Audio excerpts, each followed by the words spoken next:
이렇게 오신 여러분들을 축복합니다. 여러분들은 일어나면서 어떤 마음이 드십니까? 감사가 가득 차고 그리고 하나님이 행하실 일을 기대하며 소망이 가득합니까? 아니면 어떻게 인생을 살아야 되나 낙심되고 그리고 실망되고 좌절하십니까? 저는 여러분들이 주님 안에 있으면서 아침에 일어날 때 감사한 마음으로 일어나고 주님 때문에 기뻐하고 주님으로 인해서 소망이 있기를 주의 이름으로 축원드립니다. 하나님을 생각하면서 우리가 여러 가지 생각을 하죠. 믿음이라는 것은 무엇일까? 믿음이라는 것은 기다림이다. 믿음이라는 것은 자기 부인이다. 믿음에 대해서 다양하게 정의를 내릴 수는 있지만 저는 믿음을 기다림과 자기 부인으로 정의 내린 것에 아주 공감합니다. 이런 정의를 제가 누가 내리기 전에 내렸으면 제가 얼마나 여기서 또 내가 내렸다가 잘난 척을 하겠어요. 근데 누군가 내렸어요. 믿음은 기다림과 자기 부인이라고. 하나님 안에 살고 또 이 세상 가운데 살다 보면은 우리의 부족함과 우리의 연약함을 깨달을 때가 참 많죠. 내가 할 수 있는 일이 없구나. 주님만이 해주셔야 하는구나 라고 생각한다면 철이 들은 거예요. 근데 아직 철이 안 들었으면 내가 무엇인가 할 수 있는 일이 많이 있고 내가 하면 될 것 같은 마음이 들 때가 있죠. 그러나 그렇지 않은 경우를 훨씬 더 많이 만나게 되죠. 너무나 쉬운 일인데도 안 되고 또 의외로 하나님께서 도와주시면 너무 큰 일인 것 같은데도 잘 되고 그런 일들을 우리는 경험하게 됩니다. 믿음이란 무엇일까? 내가 할 수 있다고 내가 하는 게 아니라 주님이 하실 때까지 기다리면서 나를 부인하는 것. 하나님이 나를 어떻게 인도하실까? 내 힘으로 하는 게 아니라 하나님의 힘으로 하려고 몸부림치는 것. 내 힘으로 하려고 노력하다가 안 됐을 때 우리는 깨닫게 되죠. 내가 할 수 있는 것이 별로 없구나. 주님께서 역사해 주시기를 기다려야 되겠구나. 주님께서 역사하시기를 기대해야 되겠구나. 이러면서 믿음이 성장하게 되는 거죠. 우시야 왕이 죽던 해에 라고 오늘 말씀은 시작하고 있어요. 우시야 왕은 그래도 이렇게 나라를 잘 초기에는 다스렸던 왕이었죠. 그런데 그의 마음 가운데 교만이 틈탔어요. 제사장만이 성전에서 할 수 있는 일을 자신이 하겠다고 하다가 문둥병이 갑자기 발하여 이제 별궁에서 평생 동안 살다가 이제 죽었던 왕이 우시야 왕이고 그 아들이 요담 왕이었어요. 이렇게 문둥이병으로 살다가 죽었음에도 불구하고 우시야 왕이 죽었다라고 하는 것은 나라가 걱정이 되고 흔들리는 상황이었다는 걸 알 수 있죠. 이스라엘은 항상 위협을 받았죠. 북쪽에 있는 아수르, 바벨론으로부터 위협을 늘 받았어요. 비록 병들어 있지만은 그 우시야 왕이 있을 때는 그래도 이제 현명하고 또 지혜로운 조언을 아들에게 했을 것이라고 사람들은 생각을 하죠. 그런데 그가 이제 죽었어요. 우시야 왕이 죽던 해에 이사야 선지자는 어디에 있었을까요? 내가 본즉이라고 말씀에 기록되어 있죠. 우시야 왕이 죽던 해에 이사야는 성전에 있었을 것이다 라고 우리는 이 말씀을 통해서 알 수 있죠.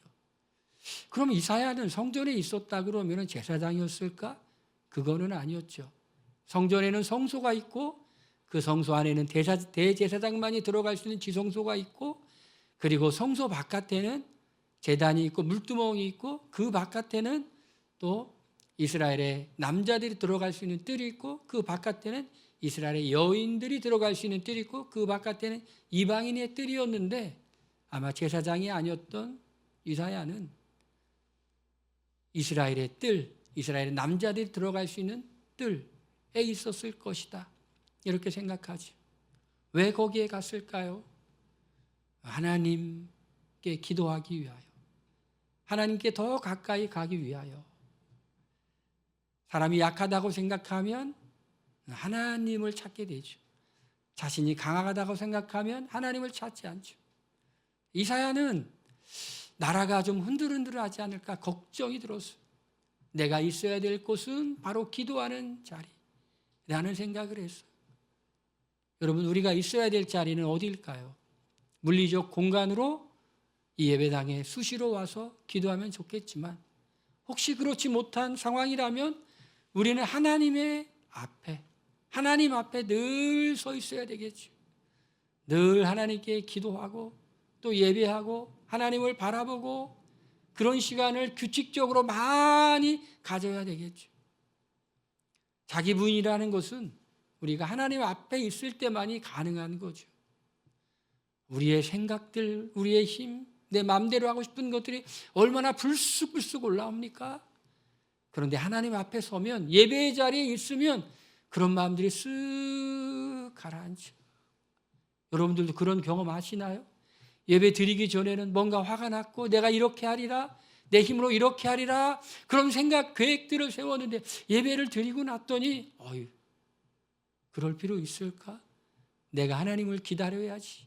내가 무엇인가를 한다기보다는 내가 기도하고 있어야지. 이 세상에 우리 주변에 많은 일들이 우리 힘으로 되는 게 아니잖아. 그리고 그것은 영적인 전쟁일 수가 있어. 내가 만만하게 보면 안 돼. 여러분, 우리가 실수할 때가 언제예요? 만만하게 볼 때죠. 만만하게 볼 때. 그런데 우리 주변에 뭔가 막히고 뭔가 담이 있는 이런 일들은 만만하게 보면 안 돼요. 영적 전쟁일 수가 있어요. 마귀가 막는 일이 일 수가 있어요. 그거는 우리 힘으로 될 것 같지만 안 되는 일이 너무너무 많아요. 하나님께 기도해야 돼요. 우시야 왕이 죽던 해 이사야는 성전에서 성전으로 나왔죠. 이 나라를 지킬 수 있는 분은 하나님이지 사람이 아니야. 그러니 기도하러 나가는 거예요. 우리의 가정을 누가 지켜줄까요? 우리 힘으로 지킬 것 같아요? 못 지켜요. 하나님이 지켜주셔야 돼요. 우리의 자녀들 누가 지켜요? 하나님이 지켜주셔야 돼요. 우리의 일터 누가 지켜주셔야 돼요? 우리 직장 누가 지켜주셔야 돼요? 하나님이 지켜주셔야 돼요. 내가 할 수 있다라고 생각한다면 아직도 모르는 거예요. 내가 있어야 될 자리는 바로 하나님을 만나는 자리, 기도하는 자리, 하나님을 기대하는 자리, 그 자리예요. 이사야는 그 자리에 있는 거예요. 그 자리에. 우리도 있어야 될 자리, 하나님 앞에 이렇게 있으면 우리의 마음이 내려가시. 우리가 뭘 하려고 했던 마음들이 쭉 내려갑니다. 불안했던 마음도 이렇게 내려갑니다. 하나님을 바라보게 되죠. 하나님을 기대하게 되죠. 우리의 모습을 보게 되죠. 우리가 있어야 될 자리, 바로 하나님 앞에 수시로 있어야 돼요. 우리 매일 있어야 돼요. 시시로 있어야 돼요. 그래야지 실수하지 않죠. 왜? 하나님 앞에서 우리의 모습을 볼 수 있으니까.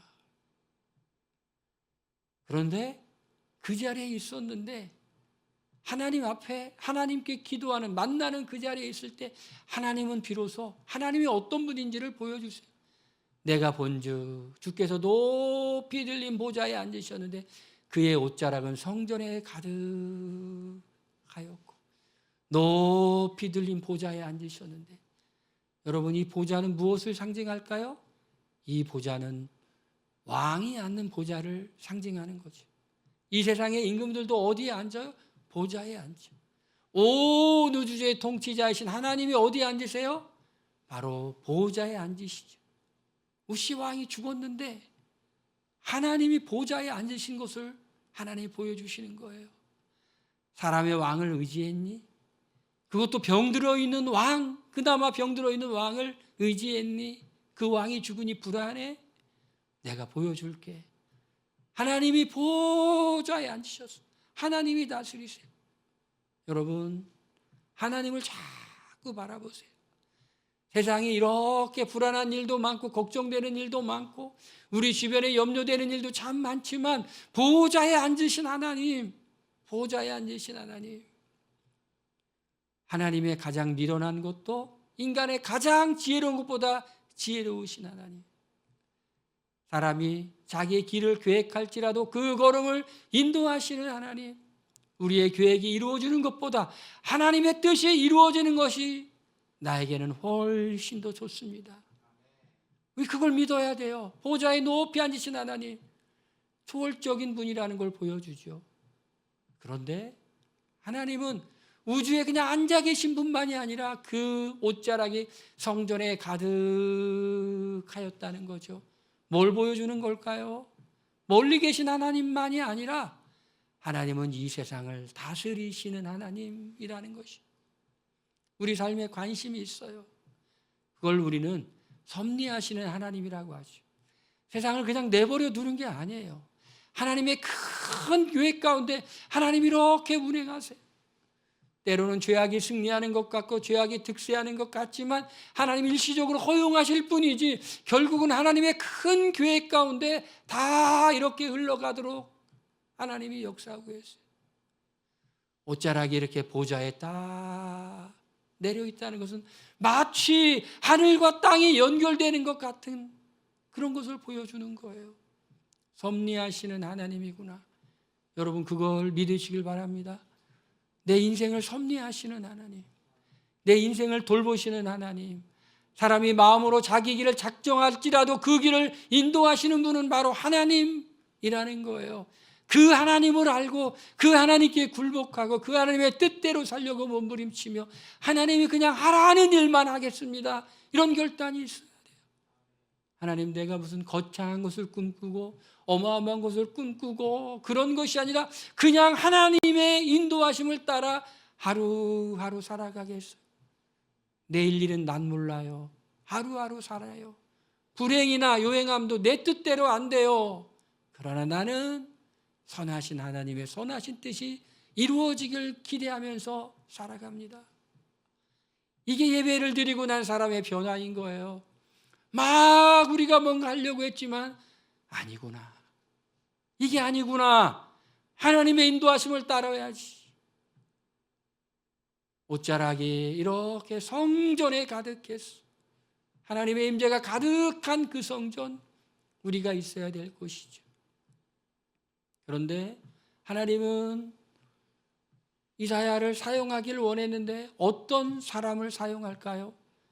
누구를 보내십니까? 하나님 앞에 있는 사람이라는 것이. 이같이 화답하는 자의 소리로 말미암아 문지방의 터가 요동하며 성전의 연기가 충만한지라. 하나님의 영광이 임할 때 나타나는 신비한 현상 몇 가지가 성경에 있는데, 하나는 불로 임하는 거죠. 또 하나는 막 연기 같은 구름 같은 것이 하나님의 영광이 임할 때 가득 차죠. 또 하나는 하나님이 막 임재하실 때 막 진동하죠. 성전의 터가, 성전 문지방의 터가 요동하며 성전의 연기가 충만하더라. 언제요? 천사들이, 스랍들이 찬양할 때, 거룩하다 거룩하다 라고 찬양할 때 하나님이 누구에게 보여주고 있어? 이사야에게 보여주고 있어. 이사야는 못 봤어요. 하나님의 영광을 보기 전까지만 해도 마음이 불안했어요. 걱정됐어요. 그런데 하나님의 영광을 보여주는 거예요. 하나님의 능력을 보는 거예요. 마치 엘리사가 도단성에 있을 때 엘리사의 종이 아람 군대가 그 성을 가득 빙 둘러싼 걸 보고 두려워할 때 엘리사가 그의 눈을 열어주니 불말과 불병거가 그 성을 지키고 있었죠. 우리가 봐야 되고 믿어야 될 게 있어. 그건 하나님의 역사하심이라는 것이, 거룩하신 하나님의 역사하심. 누가 있어요? 이사야가 지금 그걸 경험하고 있어. 이사야가 하나님의 거룩한 영광, 하나님의 임재, 그걸 경험하고 있어. 하나님은 우리에게 주시는 가장 큰 은혜 중에 하나가 뭐냐면 하나님이 누구인지를 알게 해주시고 우리를 만나주시는 거예요. 세상에서 가장 큰 벌이 뭐냐면 하나님이 누구인지를 모르는 거예요. 듣기는 들어도 듣지 못하고 보기는 보아도 보지 못하는 거예요. 그런데 하나님이 불쌍히 여겨주시는 사람, 하나님의 은혜를 받는 사람은 하나님을 만나는 거예요. 하나님을 만나. 하나님이 어떤 분인지를 만나. 하나님이 성전 안에 있는 이사야를 불쌍히 여겨주셔서 하나님이 어떤 분인지를 지금 보여주고 계신 거예요. 여러분, 마음을 낮추시길 바라요. 겸손하게 되기를 바라요. 교만은 패망의 선봉이고 겸손은 존귀의 앞잡이에요. 하나님은 누구에게 은혜를 주시나요? 교만한 자를 물리치시고 겸손한 자에게 은혜를 주신다. 그 은혜가 뭘까요? 그 은혜가 하나님이 누구인지를 아는 거예요. 하나님이 누구인지를 알면, 하나님이 누구인지를 아는 사람, 그 사람을 하나님이 사랑하시고 그 사람을 사용하시고 인생 살아가면서 많은 기쁨이 있을 겁니다. 뭐 이런 기쁨, 저런 기쁨, 소소한 기쁨도 있고 큰 기쁨도 있고 다양한 우리 인생의 기쁨이 있죠. 작은 것도 우리가 기도하는 것 응답받으면 기쁘죠. 또 즐거운 일이 있으면 기쁘죠. 그런데 더 큰 기쁨이 있어요. 주님과 동행하는 것, 그것이 더 큰 기쁨인 줄 믿으시길 바랍니다. 주님이 행하시는 일을 보는 것, 더 큰 기쁨인 줄 믿으시길 바랍니다. 우리 마음 가운데 이런 기도를 했으면 좋겠어요. 하나님, 내 인생 가운데 하나님이 하시는 일을 보기를 원합니다. 여러분, 하나님이 하신 일 보시고 사시나요? 하나님이 하신 일 보시고 계세요? 그 하나님이 하신 일을 보기를 원한다면 기도하시기를 바랍니다. 내가 기도할 때만이 하나님이 하시는 일을 볼 수 있어요. 또 언제 하나님이 하시는 일을 볼 수 있습니까? 내가 하나님의 말씀에 순종해서 사용될 때 하나님이 하시는 일을 볼 수 있어요. 할렐루야. 수준이 다른 거지. 그냥 나를 위해서 그냥 사는 인생과 하나님을 만나 하나님을 위해 사니 하나님이 하시는 일을 보는 거예요. 하나님이 하시는 일을 봐요. 하나님의 선하심을 맛보아 아시기를 바랍니다. 아무나 보는 게 아니에요. 하나님 말씀을 의지하고 하나님 말씀에 순종해서 한 걸음 한 걸음 내딛는 그 사람들, 요단강의 제사장들이 언약궤를 메고 들어갈 때 그 발을 내디딜 때 물이 갈라지는 것을 보았던 것처럼 말씀에 순종하여 나간 사람. 갈렙은 그렇게 말하죠. 내 아직 나이가 80이지만 정정합니다. 이 산지를 내게 달라고. 그래서 갈렙이 그 산지를 올라갈 때 두려웠던 그 산지가 점령되는 거죠. 하나님 앞에서 있으면서 하나님이 어떤 분인지를 알고 그리고 하나님을 위해 살아가겠다고 결심하는 사람은 그런 하나님의 영광을 보는 거예요. 두 번째로는 하나님 앞에 있는 사람은 어떻게 될까요? 그 사람은 자신이 누구인지를 보게 되죠. 하나님, 나는 참 부끄러운 사람입니다. 여러분, 은혜를 받으면 어떤 현상이 나타나나요? 부끄럽죠. 부끄러워요. 제가 이렇게 새벽에 설교를 듣는데 설교자가 그러더라고요. 근데 그 설교자의 설교를 듣는 순간 제 자신이 굉장히 부끄러워졌어. 3일 동안 이렇게 새벽 기도를 연속으로 학교에서 하는데 기숙사생들과 함께 기도를 하는데 3일 연속 은혜를 받았어요. 3일 연속. 첫날 설교하신 분은 은혜에 대해 설교하고 두 번째 설교하신 분도 또 설교하고 세 번째 설교하신 분이 설교하면서 말했는데 남에게 대접을 받고자 하는 대로 남을 대접하는 것이 최고의 계명이라고 설교하는데 그게 뭐냐? 그게 손해보는 거고 져주는 거라고 그러더라고요. 내가 남에게 대접을 받고자 하는 대로 남을 대접하는 실천이 손해보고 져주기. 그런데 제가 그 설교를 듣는데 그렇게 은혜가 되더라고요. 그렇구나. 내가 남에게 대접을 받고자 하는 대로 대접하는 건 그건 뭐냐? 손해보는 거고 져주기. 얼굴이 화끈했어. 하나님의 말씀이 이렇게 임하니까 내가 부끄럽더라고요. 내가 그걸 잘 못했구나 라는 생각이 문득 들었어. 그걸 잘 못하는 내 자신이 엄청 부끄러웠어. 여러분, 하나님의 말씀의 은혜가 임하면 이사야가 하나님의 보좌가 있고 그 옷자락이 성전에 가득하며 그리고 천사들이 수랍들이 날개 세 개로 얼굴을 가리고 발을 가리고 날면서 거룩하다 거룩하다 하는데 연기가 막 나고 문지방의 떡가 막 요동하는 하나님의 영광의 임재 현상을 보면서 느꼈던 것은 다른 게 아니에요. 나는 참 부정한 사람이다. 입술이 부정한 사람이다 라는 걸 알았어요. 여러분 혹시 이 설교를 들으면서 이 예배를 들으면서 뭔가 하나님의 은혜가 임해서 자신의 모습을 좀 봤으면 좋겠어요. 각자 다를 수가 있어요. 이사야는 나는 입술이 부정한 사람이다. 베드로는 나는 죄인이다. 이런 고백을 하죠. 입술이 부정한 사람이다. 그것을 내 입술에 대며 보라 제단 숯불을 입술에 내 입에 닿았으니 내 악이 죄하여졌고 내 죄가 사하여졌느니라. 그 제단의 숯불은 언제 떨어진 불일까요? 회막이었을 때는 첫 제사를 드릴 때 번제단에 불이 떨어졌죠.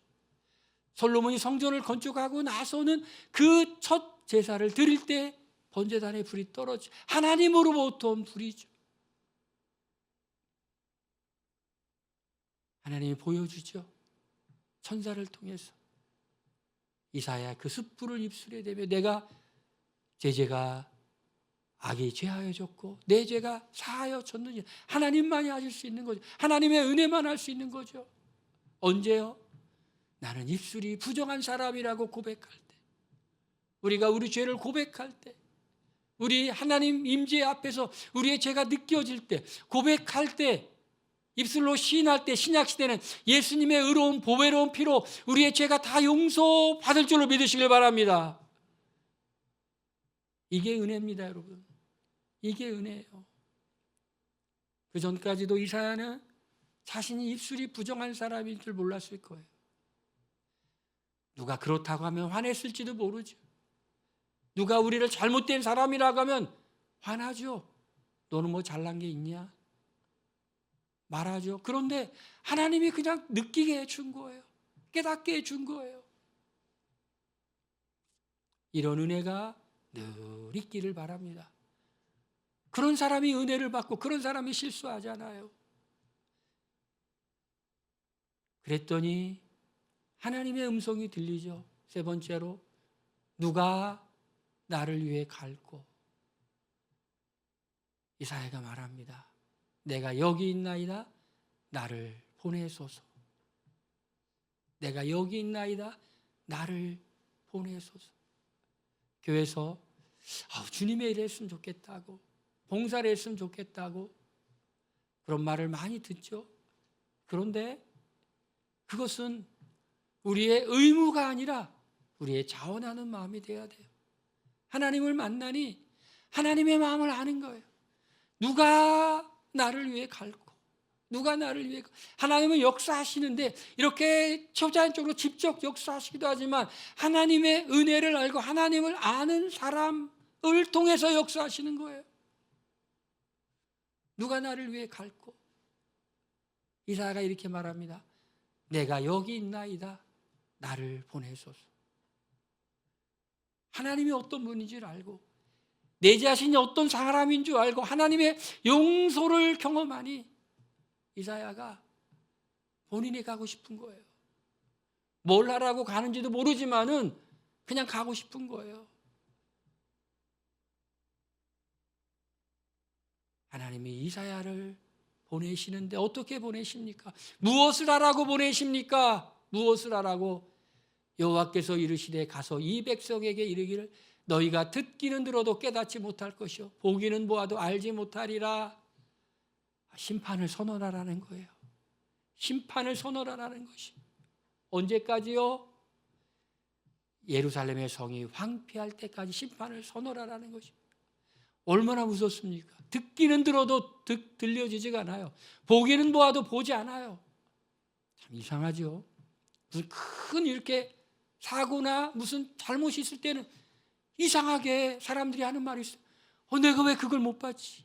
내가 왜 그 소리를 못 들었지? 아모스서에 보니까 영적인 기갈인데 다른 게 기갈이 아니라 하나님의 말씀을 듣지 못해서 기갈인 거예요. 하나님의 말씀이 깨달아지지 않는 게 이게 가장 큰 심판이에요. 바로가 왜 10가지 재앙을 당하고 마지막에 자기의 군사들을 홍해에 수장시킵니까? 마음이 완악해져서. 하나님이 그 마음을 완악하겠다고 말하죠. 반대편으로 말하면 그가 마음을 완악하게 한 거예요. 그가 마음을 완악하게 한 거예요. 마음이 완악하니 틀리지가 않아요. 잘못된 길로 가는 사람, 결국 그 마지막에 잘못되는 사람은 수많은 사인을 하나님께서 보내주셨을 거예요. 하지 말라고, 그 길 가면 안 된다고 하나님이 수많은 사인을 보내주셨을 거예요. 그런데 어떻게 해요? 듣지 않죠. 들리지가 않은 거예요. 내 생각이 옳은지 아는 겁니다. 틀림없다고 생각합니다. 막 달려갑니다. 어떻게 되죠? 넓은 길의 마지막은 사망의 길이라고 말하죠. 너희는 좁은 길로 들어가기를 힘쓰라. 그 마지막은 생명이라. 그게 하나님의 심판이에요. 이스라엘 유다 백성, 예루살렘과 유다 백성들이 하나님이 아무리 선지자를 보내 말씀해도 하나님께 돌아오라고 그래도 안 돌아오는 거예요. 들리지가 않는 거예요. 돌아오고 하라는 그 선지자를 돌을 던지는 거예요. 이제 이사야를 통해 심판을 선언해요. 너희가 듣기는 들어도 듣지 못할 거야. 보기는 보아도 보지 못할 거야. 그러니 우리가 하나님 앞에 기도해야 될 것이 있어요. 하나님, 하나님의 말씀이 들리게 해주세요. 하나님, 우리의 모습이 보이게 해주세요. 이걸 기도해야 돼요. 여러분이 우리가 살기를 원한다면 이걸 기도해야 돼요. 사람이 말한다고 듣겠습니까? 안 들어요. 하나님이 이렇게 깨닫는 걸 스스로 깨달아야 돼요. 그러니 하나님께 하나님 들리게 해주세요. 하나님의 말씀. 하나님 보이게 해주세요. 하나님의 은혜와 하나님의 길이 우리 자신이 어떤 처지인지 보게 해주세요. 라오디게아 교회가 나는 부유하다 부족함이 없도다라고 말했지만 가난하고 헐벗은 영적인 상태를 보지 못했기 때문에 그래. 이사야는 그 말을 전하라고 하나님의 보냄을 받았어. 너희가 듣기는 들어도 보기는 보아도 보지 못할 거야. 심판 예고죠. 그것만이 아니었습니다. 근데 그루터기는 남아있는 것 같이 거룩한 씨가 이 땅에 그루터기니라. 밤나무와 상수리나무가 배임을 받을지라도 그루터기는 남아있는데 거룩한 씨다. 선지자들의 메시지는 항상 두 가지죠. 죄에 대한 책망과 심판에 대한 예고, 또 한 가지는 그것이 아니에요. 그 안에 담겨져 있는 더 큰 메시지, 더 큰 하나님의 계획은 회복시키는 거예요. 살리는 거예요. 그루터기는 남아있는데 거룩한 씨가 이 땅에 그루터기니라. 이걸 전하라고 하나님이 이사야를 보내는 거예요. 하나님이 우리를 세상으로 보내신다면 왜 보낼까요? 복음을 전하라. 복음에는 두 가지가 다 있죠. 예수님을 믿기 전에 우리의 상태는 우리는 죄인입니다. 우리는 예수님을 믿지 않으면 우리는 죄의 결과, 죄의 형벌을 받을 수밖에 없습니다. 그러나 여기서 끝이 아니라 우리가 예수님을 믿으면 우리는 예수님으로 말미암아 죄 용서를 받고 구원을 받고 새로운 소망 가운데 살 수 있습니다. 이걸 전하는 거예요. 이사야는 심판과 소망을 전했다면 우리는 복음 안에 들어있는 이걸 우리는 전해야 돼. 저는 우리가 이 예배를 드리면서 하나님이 은혜를 주셔서 하나님이 어떤 분인지를 만나고 이것을 우리의 삶의 현장 어디에서나 전하기 위해서 사용되는 사람으로 자원했으면 좋겠어. 누가 나를 위해 갈고 할 때 내가 여기 있습니다. 내가 가겠습니다. 여러분 가슴 뛰지 않나요? 하나님이 우리를 사용하시겠다는 게 가슴 뛰지 않나요? 가슴이 설레지 않습니까? 그냥 지금까지는 우리 자신만을 위해 살았다면 주님이 너희는 먼저 그의 나라와 그의 의를 구하라고 그랬는데 나도 주님이 하시는 일을 볼 수 있겠구나. 나도 주님이 역사하시는 일, 나를 통해 역사하시는 그 일을 내가 보겠구나. 할렐루야. 이 세상에서 가장 행복한 자리는 주님의 거룩한 영광이 임하는 자리고 주님이 행하시는 일을 보는 자리예요. 여러분이 보시길 바랍니다. 그 보는 자리, 주님이 행하시는 일을 그 보는 자리는 여러분이 순종하며 나아갈 때 보게 될 줄로 믿습니다. 할렐루야. 오늘 시간에 함께 기도하겠습니다.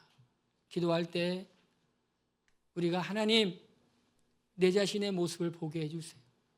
하나님, 내 자신의 모습을 보게 해주세요. 하나님, 그리고 하나님의 인도를 따라 주님이 원하시는 일을 하기를 원합니다. 우리 다 같이 통성으로 기도합니다. 할렐루야.